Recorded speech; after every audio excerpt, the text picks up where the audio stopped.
Hello, good afternoon and welcome to the Midday News.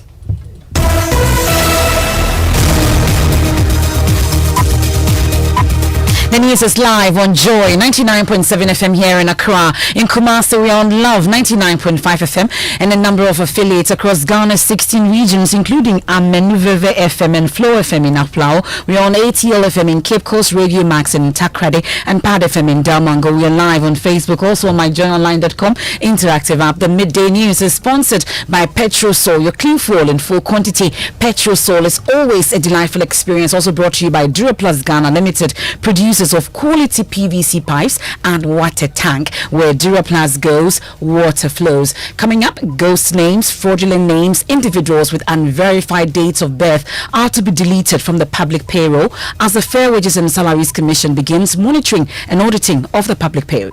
This exercise is not a joke. If you know you are not deserving of what you are taking, advise yourself accordingly. But the legality of the exercise is being questioned. Who is giving them that authority and from where they are drawing this mandate to do this exercise? If you look at their statements, it's saying the collective bargaining processes. Theirs is to do negotiation. So I don't know where they are drawing their powers from. We have details, and also this afternoon, industry warns of massive job losses and collapse of businesses if government fails to immediately hold crucial dialogue on how to keep businesses afloat in the wake of new revenue measures. The government should not sacrifice the survival and development of the private sector for the sake of the IMF program. Meanwhile, businessman Jonah is warning against the implementation of policies that worsen the plight of Ghanaians as he urges policymakers to listen more. The times that we live in call for a very healthy dose of humility in decision making. Our policies indeed must not go to exacerbate the existing struggles our citizens are facing. In this challenging time, we must listen more and speak less. Police on a hunt for gunmen who shot at 3 immigration officers, resulting in the death of 42-year-old Philip Mote in Boko. We're live on the ground for more on the security situation there. We'll also take you to Nakbandu in the northeast region, where the murder of a 29-year-old man has sparked security concerns. That alone would not be able to resolve this kind of bad behavior. We are calling on the community leadership and the youth to volunteer information on time. We bring you sports. Former IBF welterweight champion Joshua Clottey questions Isaac Dogbe's tactics after losing the world title to Robaisi Ramirez.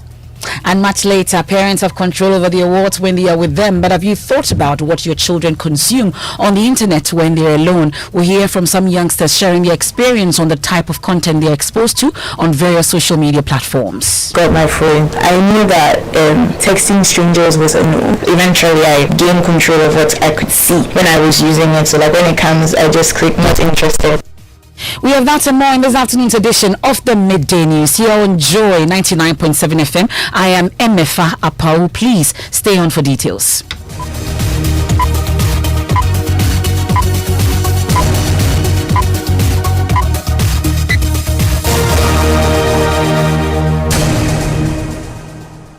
We are a home of independent, fearless and credible journalism. Well, this afternoon, the Fair Wages and Salaries Commission has begun an ambitious program to rid the public payroll of people undeserving of being there. The Commission is seeking to clean the role of ghost names, fraudulent names and individuals with unverified dates of birth. There are currently 688,000 people on the public payroll, but the Auditor General estimates thousands of them earn salary fraudulently, while others also use unverified means to take allowances on a monthly basis. The Chief Executive of the Fair Wages and Salaries Commission, Ben Arthur, says the exercise will sanitize the public sector payroll and help identify the lapses and inequalities in the benefits and allowances of public sector workers. This exercise is not a joke. It's a very serious exercise. If you know you are not deserving of what you are taking, advise yourself accordingly. If in our operations we come across those who are not benefiting from certain allowances and they have even been misplaced as far as grade is concerned, we will have to take steps to correct same. If we find out that people fraudulently are receiving salaries, unearned salaries, if I should so call it, we will definitely contact or liaise with the appropriate authorities to take the necessary actions. Well, the Director General of the Internal Audit Agency, Dr. Eric Odrosai, says there are too many loopholes allowing people to earn undeserved salaries plus allowances. There are issues of missing names, there are issues of unknown names, there are issues of people with different dates of birth, there are issues of people using other people's vehicles for car maintenance allowance and all of that. Sections 96 and 98 of the PFM Act is clear that if you earn unearned salary or you contravene the Public Financial Management Act by way of getting government money into your account illegally, you can be sanctioned. Well, from the very onset, there have been concerns about the powers of the Fair Wages and Salaries Commission to undertake this monitoring and auditing of the public sector payroll. Executive Secretary of Clocksack, Isaac Bampoado, has raised similar concerns. Fair Wages hasn't got the money to do payroll audits. We have institutions that is their responsibility to do payroll audits because what they have outlined shows that they want to do a payroll audit and they don't have that mandate. So I don't know how they're going to do it. Who is giving them that authority and from where they are drawing this mandate to do this exercise. If you look at their statements, even the paragraph 2, is saying the collective bargaining processes. Theirs is to do negotiation. So I don't know where they are drawing their powers from. They claim they have the power. They don't have. When we read it, they don't have. The Fair Wages and Salaries Commission, what capacity do they have in terms of accounting and internal auditing? This is a pure internal audit function. They don't have the mandate, to the best of our knowledge. That's the Executive Secretary of Clocksack, Isaac Bampoado. Let's check on the exercise. And CEO of Fair Wages and Salaries Commission, Ben Arthur, thankfully joins us here on the Midday News. We are grateful for your time, Mr. Arthur. So give us a sense of what you found so far within this 12 hours into the program. Yeah, thank you very much. Good afternoon to listeners.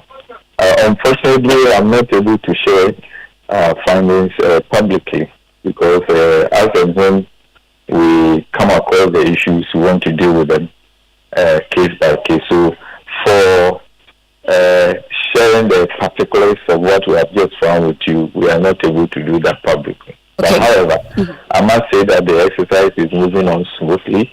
There's cooperation. Everybody who has read our law and knows what we do definitely knows that we have the mandate. Maybe those who initially said they didn't have the mandate have revised their notes. So possibly the tape you played is an old one. It's an old one because under Section 3B of our Act mandates us to do so. Of course, even ordinarily, in the natural, you are not able to simply go and say that you have fixed you have determined benefits, allowances, you've developed salary structures, and therefore we are not interested in how it's being operationalized. So we are able to do that. Mm-hmm. Of course, yesterday the first point of call was with the Internal Audit Agency. We signed an MOU with them for us to collaborate and do this jointly. But of course, it was needful that we also, go through their books to ensure that they are also having a very clean sheet. Other than that, that would be very problematic also joining us. Of course, we have also... And so you can say, Mr. Arthur, that of all the agencies, at least the first agency, which is the Internal Audit Agency, has been cleared of all fraudulent activities. Is that the case? Hello? Please come again. I was asking, you mentioned that you have checked on the Internal Audit Agency before partnering with them, and you're telling me that they've been cleared of all fraudulent activities. Is that the case? Oh, definitely. Definitely, but the detailed findings, we cannot put it in the public domain. Well, you can't tell me. You can't tell me what you found so far. But Mr. Arthur, are you able to tell me what exactly you are looking for then? Some details with you, but not publicly. In fact, this exercise is a type of exercise that when you come across some anomalies, some of them might be genuine errors that you have to correct. Some of them might be misunderstandings of some of the conditions we are determining and how it's even being interpreted. So those ones will even assist management to overcome some of these issues. But in general, we had done this on a pilot basis before even coming this far. We couldn't just wake up and say that we are going to do a nationwide payroll monitoring.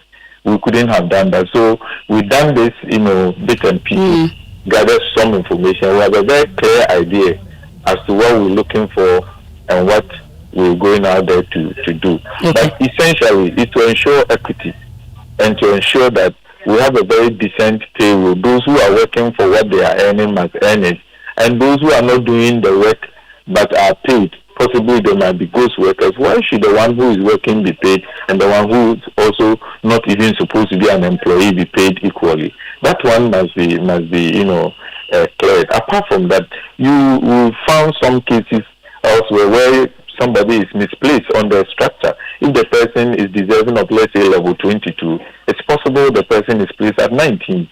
You must ensure that the appropriate level is given to the individual. Well, Mr. Arthur, we'll have to leave it here because I'm really out of time. This is a conversation we'll expand subsequently once the exercise has ended for day one. We're grateful for your time here on the Midday News. Now, industry is warning of massive job losses and collapse of companies if government fails to immediately hold crucial dialogue on how to keep businesses afloat. This warning comes in the wake of Parliament approving new revenue measures that will see income tax shoot up, as well as prices of commodities, including fruit juices and spirits, increasing as well. AGI, that's the Association of Ghana Industries, Ghana Union of Traders Association, GUTA, and Chamber of Commerce and Industries and other business groups believe government must pay attention to what will ensure survival of their businesses. The groups have been holding a news conference under the umbrella Coalition Ghana Joint Business Consultative Forum. Listen to GUTA President Joseph Obeng. So the government should create an enabling environment that will ensure the growth and sustainability of the private sector rather than overtaxing businesses out of their effectiveness. The government should not sacrifice the survival and development of the private sector for the sake of the IMF program. The efforts of the IMF to support our national economy will amount to nothing if it ends up destroying local businesses. The government can enhance domestic revenue mobilization by adopting innovative and practicable measures. We of the business community are very much in the know that the taxes we pay to the government are sufficient enough. But what the government fails to do is to adopt an effective and pragmatic system to ensure compliance with tax payments. Well, my colleague James Aveji at that press conference joins us on the line. James, give me a sense of how many business groups exactly form this consultative forum. We could count about 7 to 10 different business organizations, the Importers and Exporters Association, BUTA, Food and Beverages, as well as the other business sectors in the country. Now, let's talk about the proposals they believe will better save the economy and businesses. So, the association or the forum is of the view that it's immediate that government needs to abolish the tax exemption policy because they believe that is being abused and government is not aiding government to rake in more revenue. They are also calling on government to actually also review the free zone policy because they believe that is also being abused. They are asking government to seal all revenue leakage in the revenue mobilization system in order to rake in enough revenue because they think that they have paid their dues, for which reason government is being able to meet their revenue target for the past couple of years. And so they think that government needs to do immediately to show up revenue mobilization in the country. Well, that's my colleague James Aveji there giving us details of that particular press conference. Well, business magnate Sam Jonah is warning against implementation of policies that worsen the plight of Ghanaians. He believes key policymakers must listen more in such difficult times. He spoke at a graduation ceremony at the University of Cape Coast. My humble advice to key policymakers is that the times that we live in call for a very healthy dose of humility in decision making as we navigate the difficult path of economic restructuring. It is crucial that we take decisions with empathy and a keen understanding of the impact of our actions on the lives of our citizens. Our policies indeed must not go to exacerbate the existing struggles our citizens are facing. In these challenging times, we must listen more and speak less. As a nation, we must come together to face these challenges head on. We must foster a spirit of unity, resilience, and determination. We must work collectively to create opportunities for our youth in particular, so that we can build a future that is filled with promise and prosperity. Magnate Sam Jonah there. Well, government is hoping to get an IMF program to resolve the current economic challenges. The government of France says it is committed to helping in the external debt restructuring talks, but negotiation between Ghana and China remain key. How we can help, how we can support the government of your country, and in this case, of course, we have to make the restoration of debt, external debt. I think the discussion with China and the role of China, it will be very, very important. So that's why I spoke to you about the importance of the common framework. But of course, we totally support, and we will be beside you. That's Chrysola Zakharopoulou. She's France Minister of State responsible for foreign affairs development. Now let me take you to the Upper East region, Boko to be precise, and the police is on a hunt for gunmen who attacked 3 immigration officers in Boko, killing 1 in the process. Assistant Inspectors Afari, Eric Adia and Philip Moti were in a private vehicle on their way to get food when they were shot at. The 3 were rushed to the Boko Presbyterian Hospital, but Philip Moti, 42, did not survive. Meanwhile, Assistant Inspectors Afari and Edia are responding to treatment at the Boko Presbyterian Hospital and the Tamale Teaching Hospital. Let's get more on this development story from my colleague Albert Sori, who's our correspondent there. Albert, what more do we know about the officers? Yes, Emefa. So at the moment, we do not know much about the officers, except that they are stationed at the Kulungugu, Misiga, and Pulumakom stations of the area. These are border areas in Boko, and this is where these 3 officers were stationed before they were attacked yesterday. So for now, this is all the information we know about them. And you've been checking, have there been any arrests made by the police just yet? At the moment, the police are saying that they are investigating the incident. They are hoping that the 2 who survived, when they feel better, will be able to help with some more information. But that is all the information the police can give us at the moment. And so we do not know for now if they have been able to make any arrests yet. But from your checks, what must have led to this particular shooting incident? So yesterday, from what I have gathered, there were some tensions and undercurrents because of the existing conflict.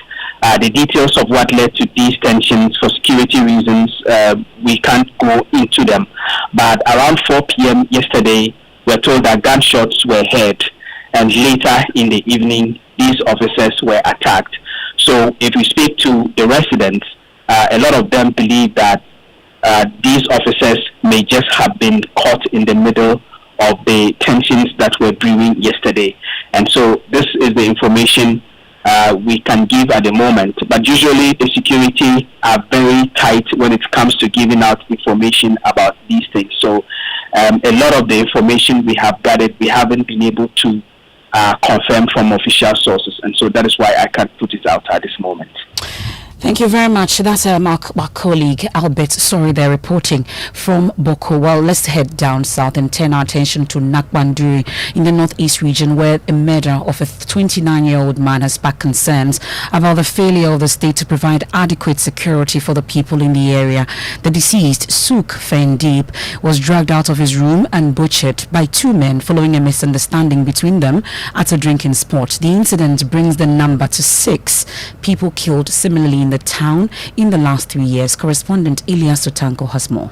Lovers Inn is one of the most popular drinking spots in Nakanduri and a favorite meeting point for the youth of the town who come here to drink alcohol. On the 25th of February, however, a petty scuffle broke out here, which subsequently led to the cold-blooded murder of a 29-year-old man. Suk Feyin Deep, the deceased, had just completed training as a community police assistant and was awaiting his posting. On the said day, the deceased and his uncle at the drinking spot got into a petty scuffle with two biological siblings, Yao Solomon and his junior brother Labik Titi. The scuffle was quickly resolved by the intervention of the owner of the drinking spot and some elders who advised them to leave the place. His uncle, who was with him, here is his horrific account of the tragedy. He just opened the gate. Pow! Today is today. You people, this is your end of the end of your day. We will kill people. Sakoka removed knife, and the junior brother Tete, he also removed knife. And Sakoka threw him his shirt like this, and he was showing me something, and it's just resemble like bulletproof. He told us that he's well protected. He don't fear gun. He don't fear knife. Junior brother Sakoka came together with the knife to choke him, and he hold on with the knife, and he threw him down. Well, DC for Pungrugu Napanduri, Joseph Luknan, says DISEC has initiated some security measures but is calling for a concerted effort to resolve the security crisis. He spoke on New Desk on the Joy News channel. DISEC is on East Coast. We've had some support of 2 motorbikes from the regional police command, which is helping. We also have 2 of our vehicles that do patrols in Bunkrugu and Nampanduri township stretch. And then we have FPU, about 6 policemen. But now they are adding about 37 that will be coming. And when they come, most of them will now be in Nampanduri. What we did was, during the Christmas up to now, we requested for some numbers, and they sent us some 8 constables. And they are stationed in this particular police station that we are talking about, not being operationalized as a police station, but they are staying at that place to augment the visibility and then day-to-day work. That's the DC for the area, taking us on a quick break here on the Midday News, live on Joy 99.7 FM in Accra, in Kumasi on Love 99.5 FM. The Midday News is sponsored by Petrosol, your clean fuel in full quantity. Petrosol is always a delightful experience. Also brought to you by Duraplus Ghana Limited, producers of quality PVC pipes and water tank. Where Duraplus goes, water flows. We've been taking a look at that monitoring and auditing of the payroll exercise embarked upon by the Fair Wages and Salaries Commission. Also, industry warns of massive job losses and collapse of companies if government fails to immediately hold crucial dialogue on how to keep businesses afloat in the wake of new revenue measures. When we return, we come with sports, and then later, parents may have control over the awards when they are with them, but have you thought of what children consume on the internet when they are all alone? We hear from some of them. Got my phone. I knew that texting strangers was a no. Eventually, I gained control of what I could see when I was using it. So like when it comes, I just click not interested.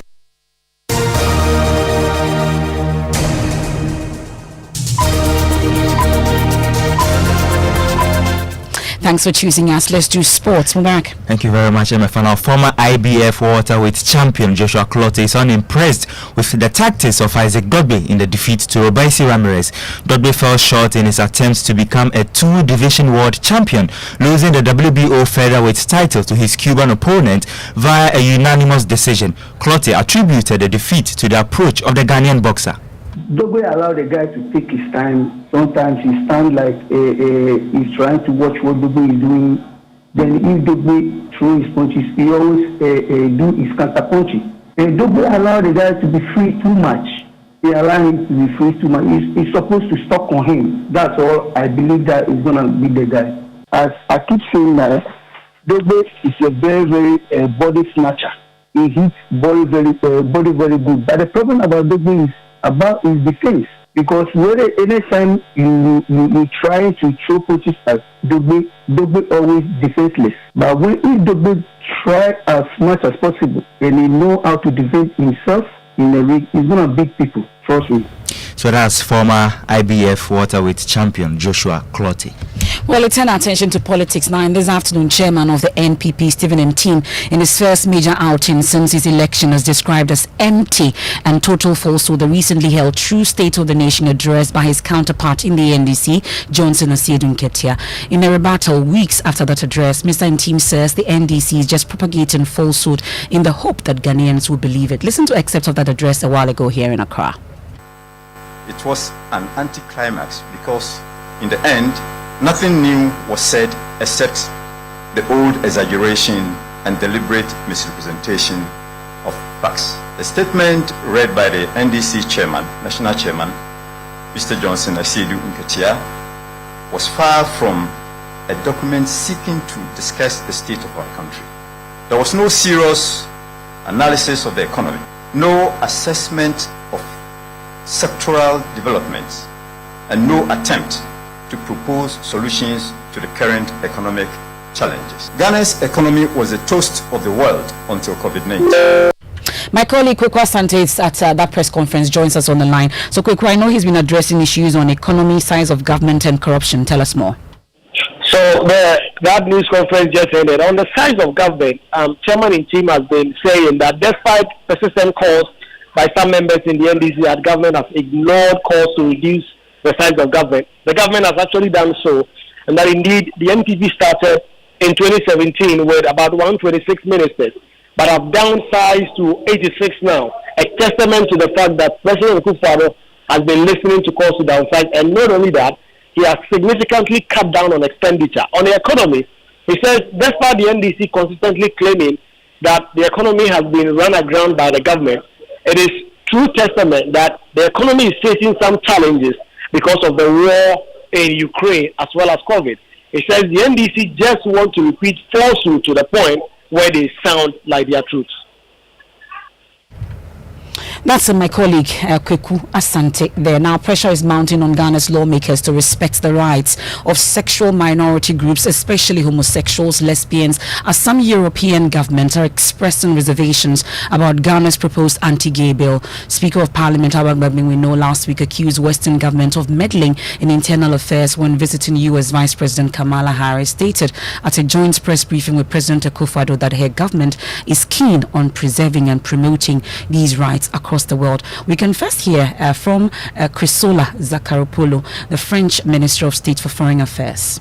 I think it was regarding LGBT community. In my country and in the European Union, we promote human rights. And of course, in my ministry, we have an ambassador to promote LGBT rights. So what I can say that this is our values, and wherever I go in Africa, I will continue to say that we have to respect all of us, the LGBT community. Well, and that's the French foreign minister there. Well, we are in an era where parents have less control over what their children consume on the internet, although there are apps with some features that could restrict the type of content your children can watch or listen to. Is that enough to control feed they watch? Well, Kekeli is a student who shares her experience on social media without the watch of her parent. I got onto it myself when I was 12. Okay. And I got on it because it was during the quarantine time, so everybody couldn't talk to everybody. We were just in the house, and all we could only see each other when we had like Zoom classes and stuff. When I got my phone, I knew that texting strangers was a no. Giving my number to people I didn't know was a big no. And downloading apps and then sharing my information, like my real information, was a big no. After I learned the whole gimmick of using these apps, eventually I gained control of what I could see when I was using it. So like when it comes, I just click not interested. Well, that's a student there. Well, let's talk about cues and lyrics. And Michael from Kaswa idolizes the rock star Kwame Eugene and performs to his hit track Fire Fire in the hope of making the cut for the Joy Prime's latest music talent. Cues and lyrics. Sweet vibes, yeah, all, the guys.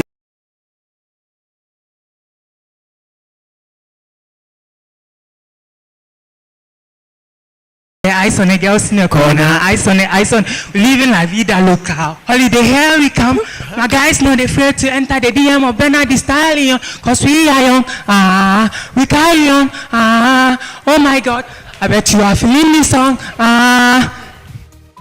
Well, you are the judge. Unfortunately, Michael from Kasua could not make it past the first round of the auditions. And that's how I end today's edition of the Midday News. It's live on Joy 99.7 FM. There's more when you log on to myjoyonline.com. There's more there, from business to entertainment and more. We have Living Word with Pastor Mensa Atubu up next. I am Emefa Apawu. So much. Thank you for your company.